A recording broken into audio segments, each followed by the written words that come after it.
She was born Beverley Marion Geets, but don't be surprised if you've never heard of her. She became significantly more prominent when she married and became Beverley McLachlin. And now you know the rest of the story. First woman on the BC Court of Appeal, first female Chief Justice of the BC Supreme Court, and first female Chief Justice of the Supreme Court of Canada, and its longest-serving chief. Adding to her firsts, she's now the first member of that court to write a memoir. It's called Truth Be Told, My Journey Through Life and the Law, and it brings Beverley McLachlin back to our studio tonight. So glad to have you in that chair. Thank you. It's lovely to be here. Really enjoyed the book, I got to tell you. But let's start with this. You are the first autobiography writing judge on our highest court, so you are opening a door of privacy that's kind of never been opened before. Why'd you want to do that? Well, my first inclination was not to do it because I thought, why go through that door? And I remembered an apocryphal story that I heard when I got to the Supreme Court about another justice who was asked to write his autobiography, and he said, let me think about it for the weekend. He thought about it for the weekend. He came back and said, the answer's no. Living it once was enough. And that had always been my attitude. But the reason I decided to do this, and to do it in a fairly personal, frank way, including tough things and not so tough things and wonderful things and things that were hard to get through, is that I was convinced that, by others, that my story was unique in some ways, and that it could help other people, young people particularly, who may see a lot of barriers ahead of them as they're looking forward in life, whatever they may be, and will find some courage and encouragement in the book. Well, let's tell some of that story, because I can imagine young women reading this book and being quite both impressed and inspired by it, because you grew up at a time when teachers basically told you, Beverley, here's what you can aspire to in life, and don't even think about going higher than that. Exactly. So where'd you get the notion that you could shoot for something higher than what the times called for? Well, I never fully articulated it, but as I say in the book, I thought of myself as a very ordinary person. But I had a sense deep in me that I wanted to do something beyond. And I don't know where that came from. I don't think it came from your mother. No. And I didn't have role models, but perhaps it was rebelliousness. I was somehow, without articulating it, as I grew up, becoming convinced that the roles that I could do something a bit different. I had no reason to believe that, but somehow that conviction was there. When you got out of high school, what did you think you were destined to be at that time? Well, that's a good question. I had no idea. I thought maybe the only thing that I thought I had really thought about in concrete terms was becoming a teacher, because that's what women who were interested in ideas and intellectual things usually did with their lives in those days. And you did that. And I did. I did at a certain later point in life. But first of all, I thought, I have to get more understanding of the world before I can get into how to run a class and how to work up a curriculum and how to teach. I had this immense curiosity, and I thought, there's a whole world out there. I know nothing about history. I know nothing about philosophy, psychology, music, and I just wanted to learn more. So when I had the opportunity to do a general arts degree, which became a philosophy degree, I did that. You dove into many things, and then a guy named Rory McLachlin came into your life and said the following. And then out of the blue, he asked the question that would change my life. Have you thought about the law? Yeah. I stared at him. Of course it made sense that he would put this question to me. He came from a line of professional women. His grandmother had been the bursar at the University of Western Ontario, and his mother was a doctor. The law? Never. I think you'd be a good lawyer. Think about it, he said. That was a pretty important conversation in your life. It was an amazing conversation, and you know, I had never really, quite honestly, even given the law a thought, because to me it was that profession over there, always guys going in and out of the building. It wasn't a place that I even envisaged myself as a woman ever crossing the threshold of. And so this was a new idea to me. And so as you know, the story is that I was still dithering at the end of the summer whether to go to graduate school in philosophy and I decided that I would write away for information about about law school. And the dean, who was a great character named Wilbur Bowker, wrote back my return mail to my little Pincher Creek post office. I opened the letter and he said, "You're admitted." So I wish it were that easy for young people today, but so I decided I'd give it a try, and I just loved the law ever since the first day, and I've been in the law ever since. Happy 50th anniversary, incidentally. It's 50 years ago this year you got called to the bar. I didn't even realize that. There you go. Well, there you are. Thank you, Steve. It's in the book, so that's where I first heard it. Rory also said to you at one point, "I think you're going to be a judge on the Supreme Court of Canada someday." Yeah. What did you think when he suggested that? I thought he was somewhat mad, really. I mean, I knew that I was a pretty good lawyer, and I thought I was respected as a judge in British Columbia. But it is so, 9 jurists out of all Canada get to go there. So it's a very, very long shot. And I never saw it happening. But he had this conviction. He believed it would happen. Unfortunately, he passed away just a few months before it did happen. I want to talk about that because you do share, you presaged in our earlier part of our conversation that you've been through some tragedies in your life. Your mother died in her early 50s. Rory died, your husband, your first husband, at 47 from cancer. Yeah. How does one find the strength to just go on when something that awful happens? Well, you think you won't, but it's amazing. You do. People do. People face these calamities. They say, if that happened, it would be over for me. But what I found is that when the time comes, you just put one foot in front of the other, and you do what is necessary. And that's what I did.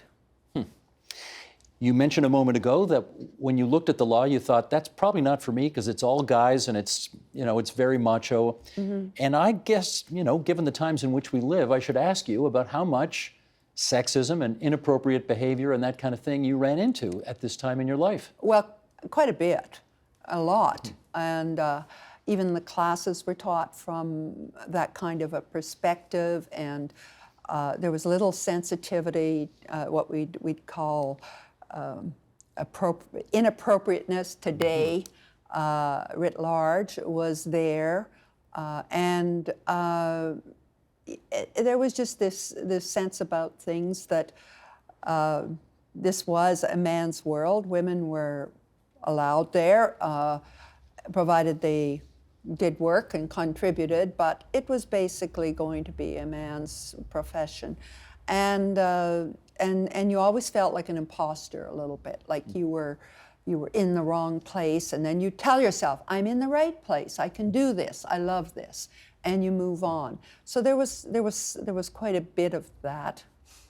When Justice Minister Jean Chrétien called you one day to say, I want to make you a judge, how old were you? I was 37, I believe. 37 is right. And you've been practicing law for... And teaching, not that long. Not that long. No. Did you ask yourself at some point in that conversation, am I ready for this? I certainly did. And in fact, it took me a while. When I was first approached about this a few months before, I was the Chief Justice of the Trial Division, Alan McEachern. I was very much of two minds. I was enjoying what I was doing, teaching, and I had enjoyed practice as well, and I had always thought that I would do that for quite a bit longer. And to make this career change at that young age was something I said to myself, I have no idea whether I'll like judging, whether I'll be a good judge. And at that time, and even now to some extent, when you became a judge, it was like taking the holy oath or something, the mantle fell on you. And the expectation was that you the rest of your life. And I thought, I'm not sure I'm ready for this, or I want to do this now. So I weighed it back and forth, and in the end, I decided that I would do it. And as it turned out, it was a very good decision. Well, the story gets even more shocking because you were only a judge for 8 years when Brian Mulroney calls you and says, "I want to put you on the Supreme Court of Canada."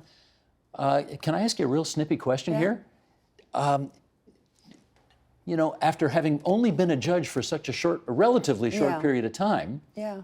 why do you think you got that job? I don't know. You have to ask former Prime Minister Brian Mulroney, I guess. But I think I had worked hard at my jobs as on the County Court, Supreme Court, and then the Court of Appeal. And I loved being a trial judge. I loved being a Court of Appeal judge. I loved writing decisions, and I'd written on quite a few decisions that had people might agree or not agree, but people had noticed, and I think there must have been a sense that I had the intellectual and judgmental and personality to carry me through this really, really tough thing. But you're quite right. I mean, I asked myself again, am I ready for this? It was the sort of thing I would have liked to have done later in my life had I had a cosmic plan. But when the Prime Minister calls you and says, we would like you to be on the highest court, it's a big deal. Well, you said no the first time, didn't you? Well, Or you put him off a bit? I put him off a bit. Yeah. I was not quite convinced it was something we should do. I had a 12-year-old son who had just lost his father. We were struggling to reestablish ourselves as a family. We had a very good situation. I had taken on a new job as chief of the trial division in BC, and I wanted to have more time with that. And I really didn't think a move to Ottawa would perhaps be the best thing for my son. But he was the one who said, you should do it. And I was convinced then that it was something I should accept. I'm going to take you through a bit of a montage here of pictures as we get into the next part of our discussion, because this October marks 90 years since the famous Persons case, which was spearheaded by the Alberta Famous Five, as they were called. This was a case about women not being permitted to be judges or hold public office because only persons could, and they weren't considered persons, if you can imagine. Then you get sworn in 1989 as a Supreme Court Justice, making you the third woman to sit on Canada's top court.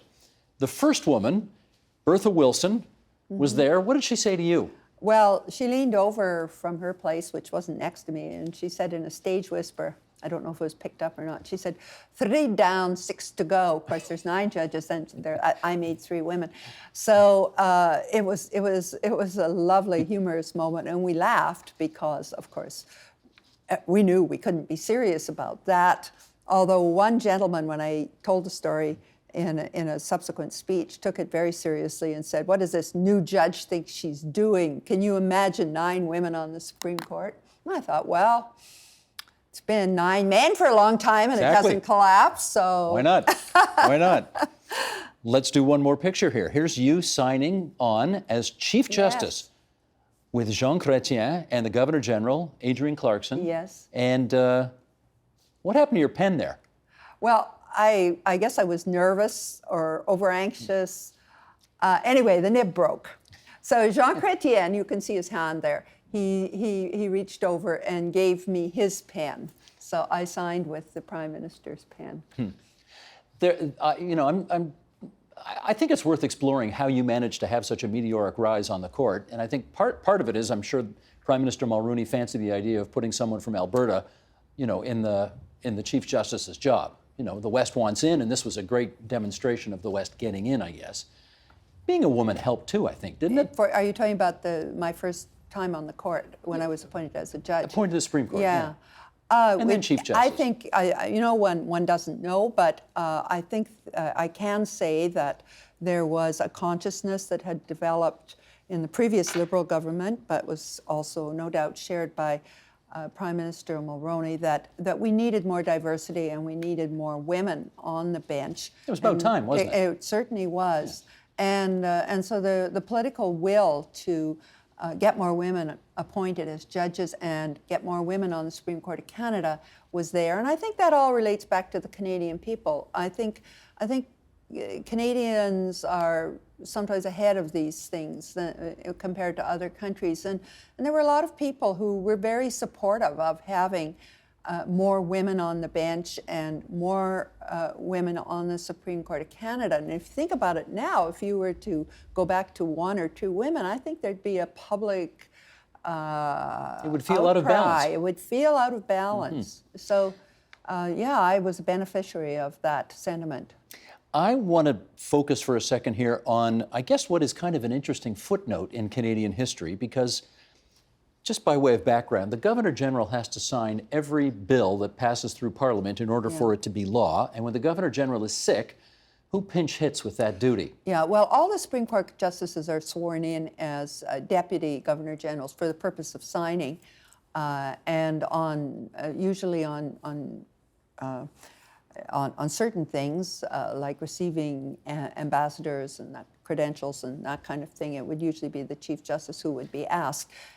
Well, that's what I'm getting to here, because in 2005, when the law of the land was created by Parliament to allow for same-sex marriage, the GG didn't sign the bill. You did, as the Chief Justice. Yeah. I wonder how you felt about that. Well, conflicted in some ways, because Adrian Clarkson, the Governor-General, was ill in hospital, and there appeared to be no one else to sign it.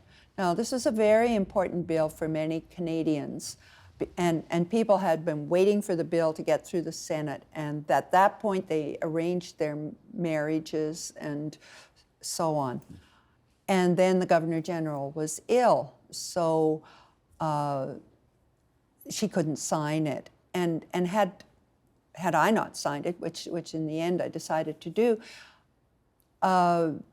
those arrangements would have been put off and so on. So I thought about it, and I thought, on the one hand, this might be perceived as a political thing, and it's possible. I suppose the bill could have been challenged in our court. But on the other, I wasn't signing as a judge. I was signing as the replacement for the Governor-General. Constitutionally, that line is very clear. So I didn't have any trouble on the principal point. And I thought of all those couples who were hoping to move forward and who would be disappointed, and I thought this should just be done. It was the practical Pincher Creek, just get the job done sort of approach. But of course I had to square it with principle, and in principle I was standing in for the Governor-General, so it was perfectly constitutionally appropriate. 2 years later, you were approached on Canada Day in Ottawa when this happened.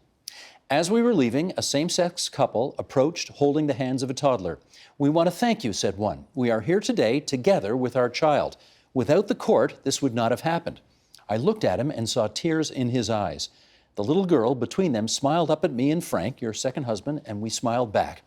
"Don't thank me," I said. "Thank the law, and thank a country where this can happen." It does raise an interesting question about who's sort of more responsible for whatever changes, good, bad, or indifferent, happen in a country. The politicians or the courts? Where are you on that? Well, I don't see it as an either-or thing. If you look at the evolution of same-sex rights culminating in a bill passed by Parliament for same-sex marriage, you see that both institutions are playing an important role. There were many cases that came to the Supreme Court and other courts on same-sex rights before Parliament passed its bill. And there were things like benefits and other kinds of same-sex rights. And indeed, in 3 provinces, Ontario, Nova Scotia, and British Columbia, courts had actually ruled that couples of the same sex were entitled to the marriage sacrament. But the Liberal government at the time had let it go. It had never gone to the Supreme Court. So they rested that ambiguity. What would the Supreme Court do? And then the government sent us a reference. 4 questions. The final one being the important one, does the Charter require, does the Constitution require same-sex marriage? Is it a right under the Constitution? And the court declined to answer that. You know, we thought that's just the politicians trying to shift their decision onto the courts. And so it was a political issue which was already before Parliament. So we declined to answer that. Some people would say we were wrong, perhaps, but there is a certain discretion on those reference questions. So we punted the ball back to Parliament, and they passed the bill. So I think that story illustrates how both institutions have their role to play, but how the court felt in the final analysis. This was, at that point, a highly politically charged issue, and that Parliament should do whatever it would do, and then that could be scrutinized before the courts. Let me give you another highly charged issue, and you sort of help us understand how the court made what turned out to be two rather different decisions. I'm talking about medical assistance in dying now. The first case, I guess 1993, the court said no. And then you come to 2015, and the court looked at it again and consented. I thought courts had this sort of stare decisis thing where you were supposed to not overrule yourself. And that was a big issue in the second case. So explain how that works. So the exceptionally, courts will reverse previous precedents. It's very exceptional. And as we explained in the Carter decision, which was the second decision, in this case, it was the changed social context and the changed evidentiary basis of the discussion that permitted the Supreme Court of Canada to look at the issue anew. And there had been a lot of experience with medically assisted dying all over the world between 1993 and the Carter case. And some of the fears of abuse had been, I think, allayed by an understanding that with proper procedures in place, this would not result in a slippery slope of euthanasia or well, and this was not an academic discussion for you because you watched your first husband die of cancer quite miserably. And suffer, and which brought home to me I mean, as a judge, you look impartially at both sides, and these issues are enormously difficult and complex. But certainly I understood, and I think the other justices understood by this point in the Carter case very profoundly how this impacts on a person's liberty and suffering and so on. So by the time the Charter case, the trial judge in British Columbia had documented a host of evidence, the hundreds of pages she summarized of how this issue was being dealt with elsewhere in the world, and it was established that it was a different case, argued in a different way than Rodriguez had been in 1993. Gotcha. Do you think you're an activist judge? Yeah, I think I've always tried to be prudent, and I try not to go further than needed. And I recognize that the judicial role is a constrained one, and that ideally Parliament and the legislatures take the forefront in innovation.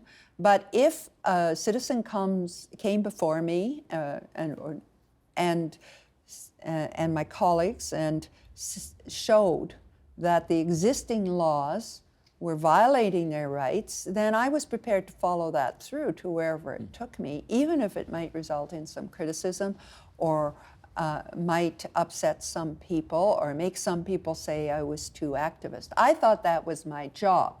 I would not have put the label activist on it. Well, speaking of criticism, we've got a few minutes left here, and I do want to ask you about one of the most fascinating and controversial things that happened to you when you were Chief Justice, and that is you were publicly blamed by the Prime Minister of the day, Stephen Harper, for the fact that one of his potential candidates for the Supreme Court didn't make it onto the Supreme Court for a bunch of obviously very legitimate legal reasons. And he basically said something in public about this situation which was not true. And you pushed back. You issued a press release saying, this is not true. What the Prime Minister of the day has just said about me is not true. We don't need to go through the whole, relitigate the whole case again, other than to say you and Stephen Harper have seen each other numerous times since then. Has either of you ever brought that up? No. Why did you not bring it up? Well, I felt it was for him to bring it up because I think the facts and public opinion had vindicated my position. And also, as I say in the book, it's a mystery how this all came to pass, that he made this accusation. I don't think it was a personal thing. I just don't understand it. It hit me out of the blue, like how can this be happening? I thought I had to respond because I said the Canadian public is entitled to know the truth. I didn't argue any opinion or use any adjectives.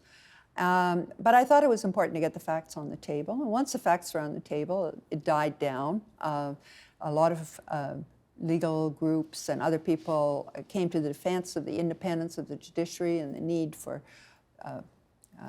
respect by the executive for the Supreme Court. Well, that's what he was which not was a teaching moment. Yes, it was, and he wasn't showing it. And when I read this part of the book, I was a little surprised that at some point when you met him at some airport terminal or something, you didn't go up to him and say, why are you trying to screw me over there? What was that all about? Maybe next time, with your encouragement. Can I be a fly on the wall when it happens?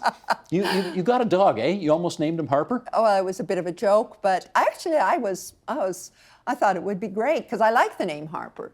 And I thought, I thought I could say, I joked to my husband we could say, Harper sit, Harper lie down, bad boy Harper. And it was a little bit of a household joke, not intended maliciously at all. But in the end, I realized I'd have to go down to the dog park and say all those things in front of all the other people walking their dogs. And they'd read something into it. And they'd read something. So I called him Mr. Darcy. Very good. Out of Pride and Prejudice. I want to ask you, okay, we got like 2 minutes left. I want to ask you two more things. This one's right out of the headlines, politics in Ontario. The government of Ontario has cut back legal aid dramatically. What do you think of that?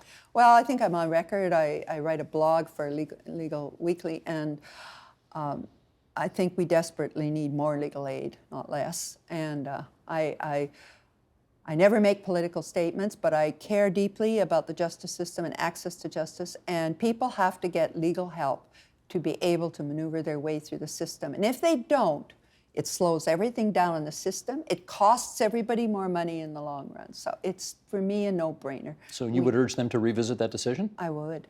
That's a political statement, Madam former Chief Justice. I guess it is, but I think the current Chief Justice has, and maybe not spoken about this, but he has also made speeches emphasizing the need for legal aid. I think there's a pretty broad consensus in the legal community that judges can talk about issues that are very close to the administration of justice, and this one is very important. Well, you started a fund to this regard, right, in September? Well, other people, yes, I'm very, very honored. People in the legal community and got the idea that my passion for access to justice, if I were to be remembered, it would be by a foundation that would provide funds for innovation and access to justice, for helping our justice system be better. And I thought it was a wonderful idea.